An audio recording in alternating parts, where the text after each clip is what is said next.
Indonesia dan Thailand sepakat untuk membentuk Joint Trade Commission untuk mengejar target perdagangan bilateral sebesar 20 miliar dolar Amerika Serikat pada 2030. Forum ini disiapkan untuk membuka peluang bisnis baru sekaligus memangkas berbagai hambatan perdagangan di antara kedua negara. Untuk mengetahui informasi lengkapnya, kita sudah terhubung dengan jurnalis Metro TV, ada Sheha Al-Hadar, langsung dari Istana Negara Jakarta. Selamat sore Sheha, apa yang ditawarkan pemerintah Indonesia kepada pelaku usaha Thailand agar target perdagangan ini bisa tercapai? Selamat sore Andrew dan juga pemirsa. Tentu yang paling utama ditawarkan oleh pemerintah Indonesia kepada para investor adalah iklim investasi yang aman. Di mana memang iklim investasi di Indonesia ini menjadi penentu untuk menarik investor agar lebih banyak berinvestasi ke Indonesia, dan ini sudah dikatakan baik oleh Presiden Prabowo Subianto serta jajaran dari pemerintahan Indonesia. Nah, kita mengetahui bersama bahwa Joint Trade Commission atau GTC ini baru saja disepakati oleh Presiden Prabowo Subianto dan Perdana Menteri Thailand beberapa waktu lalu, yang fungsinya adalah tentunya untuk meningkatkan investasi baik di Indonesia maupun juga di Thailand, kemudian juga mengurangi ataupun menyelesaikan adanya trade barriers atau hambatan perdagangan antar kedua negara dengan target hingga 20 miliar dolar pada tahun 2030. Dan selain itu juga fungsi dari GTC ini adalah untuk memfasilitasi adanya peningkatan ekspor dan impor hingga tentunya memastikan bahwa adanya investasi dua arah antara Indonesia dan juga Thailand.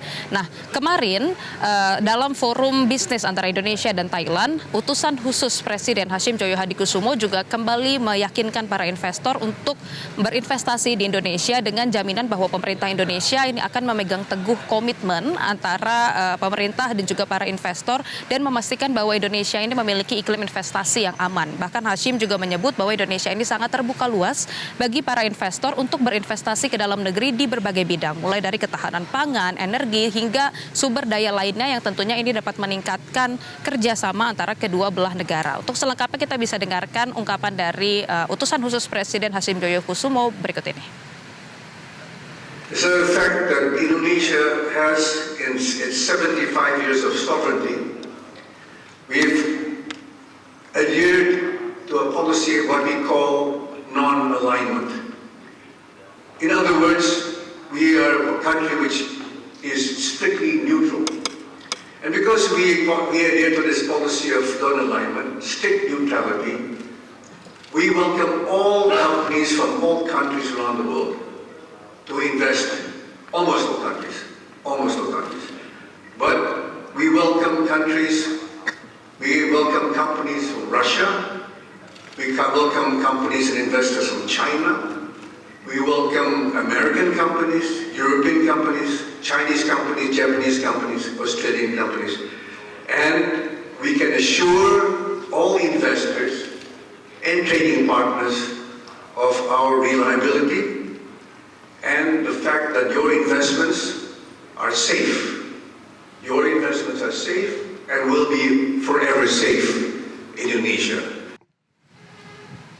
Andrew dan juga pemirsa, selain meyakinkan para investor untuk berinvestasi di Indonesia dan meyakinkan bahwa Indonesia ini memiliki iklim investasi yang aman, kemarin Hashim Joyo Hadikusumo juga menawarkan para investor dari Thailand untuk berinvestasi ke pasar karbon Indonesia, di mana ia mengatakan bahwa Indonesia ini sedang mengembangkan pasar karbon sebagai bagian dari transisi menuju ekonomi yang rendah emisi, sehingga memang Hashim kemarin sempat menawarkan kepada investor dari Thailand untuk membeli kredit karbon dari proyek-proyek di Indonesia, kemudian juga berinvestasi pada proyek konservasi hutan, energi terbarukan hingga pengurangan emisi.